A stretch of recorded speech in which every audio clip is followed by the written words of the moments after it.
Share market से जुड़ी हुई जानकारी के लिए प्लीज़ सब्सक्राइब आवर चैनल ताकि आने वाले अपडेट्स आपको रेगुलरली मिलते रहे। हम शेयर मार्केट से जुड़ी हुई जानकारी रोज़ 2 से 4 वीडियो में लाते हैं, 10-15 वीडियो में नहीं लाते। तो जैसा कि आज आपके लिए लेके आए, टेक महिंद्रा का क्वार्टर 1 का रिजल्ट आ चुका है। तो टेक महिंद्रा फाइनेंशियली और फंडामेंटली और टेक्निकली तीनों कंडीशन में कंपनी ओके कंपनी है, इसमें कोई शक नहीं कंपनी के बारे में। और कंपनी एक महिंद्रा ग्रुप से बिलोंग करती है, तो और भी इसका जो बैकग्राउंड है वो स्ट्रांग हो जाता है। तो ऐसी कंपनी के क्वार्टर 1 के रिजल्ट कैसे आना चाहिए जानने की कोशिश करते हैं, कैसे आए। जैसा कि शेयर का एनालिसिस करने के पहले आज का ट्रेड क्या चल रहा है वो देखते हैं। आज देखेंगे तो करीब 1.5% के आसपास गिरे हुए हैं। 1014 का कंपनी का आज का जो क्लोजिंग प्राइस था वो है, और प्रीवियस क्लोज 1028 से नीचे की तरफ आज थोड़ा झुकाव रहा है।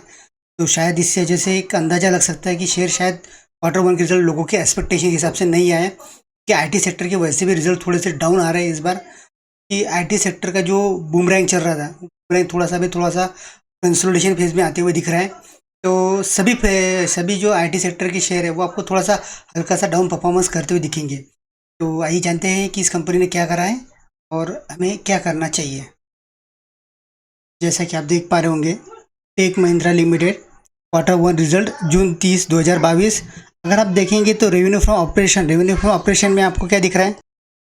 सबसे पहले अगर देखा जाए तो किसी भी कंपनी का अगर एनालिसिस करना है क्वार्टर 1 रिजल्ट, तो क्वार्टर रिजल्ट में रेवेन्यू फ्रॉम ऑपरेशन में आप देख पा रहे होंगे 1,70,079। सारे फिगर मिलियन में है, तो करोड़ में नहीं है। एक चीज़ आप नोटिस कीजिए, तो टोटल इनकम अगर देखा जाए अदर इनकम मिला के तो 1,28,300 दिख रहा है इस क्वार्टर में। अगर लास्ट क्वार्टर देखेंगे तो 1,24,351 था।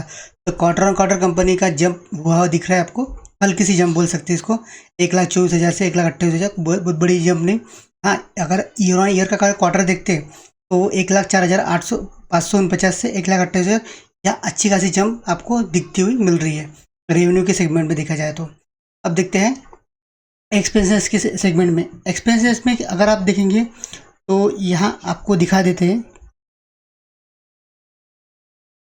1,13,448।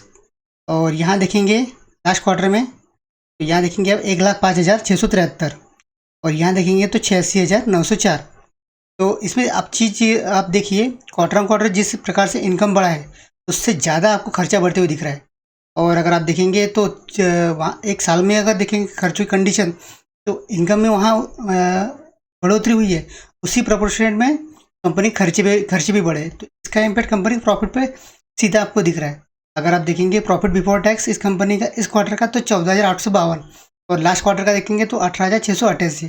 तो क्वार्टर ऑन क्वार्टर आपको क्या दिख रहा है कि इनकम का जो प्रोपोर्शनेट है, इनकम तो हल्के से बढ़ा है, पर खर्चा ज़्यादा बढ़ने की वजह से कंपनी का जो प्रॉफिट है वो कम होते हुए आपको दिख रहा है। अगर आप देखेंगे तो आपको थोड़ा सा हल्का सा रेवेन्यू के सेगमेंट में ज़्यादा इनकम दिख रहा है, फिर भी प्रॉफिट में देखेंगे तो आपको कम दिख रहा है क्योंकि खर्चे ज़्यादा बढ़ गए इस क्वार्टर में। तो शेयर इन प्रॉफिट अगर जाने के बाद, टैक्सेस एक्सपेंस जाने के बाद, टोटल टैक्स एक्सपेंसेस कटने के बाद में अगर ओवरऑल देखा जाए तो यहाँ देखिए, यहाँ हमको अंडरलाइन कर लेते हैं आपको, तो 11,475 मिलियन का आपको यहाँ आपको प्रॉफिट दिख रहा है, नेट प्रॉफिट।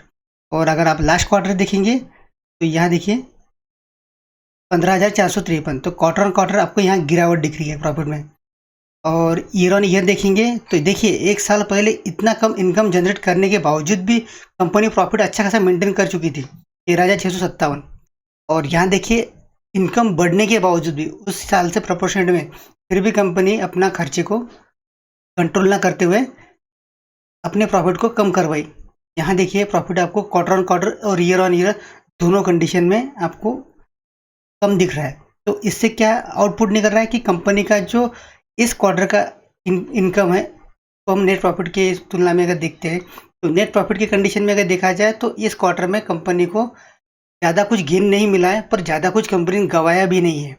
तो जो लोग इन्वेस्टर है इस कंपनी में वो लोग कंटिन्यू इन्वेस्ट आँख बंद करके कर सकते हैं, क्योंकि ये कंपनी किसी क्वार्टर के रिजल्ट के भरोसे पे नहीं है, और ये कंपनी आने वाले समय में मल्टी बैगर रिटर्न जनरेट करके देने में सक्षम कंपनी है।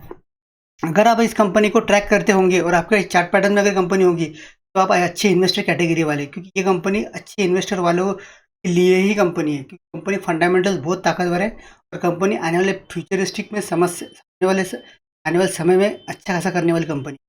तो एक क्वार्टर के रिजल्ट के भरोसे पे कंपनी से एग्जिट नहीं होना चाहिए, और ये काजब का एक क्वार्टर का रिजल्ट अच्छा आने से कंपनी में एंट्री भी नहीं करना चाहिए। तो यही कंपनी में इसलिए लागू होता है।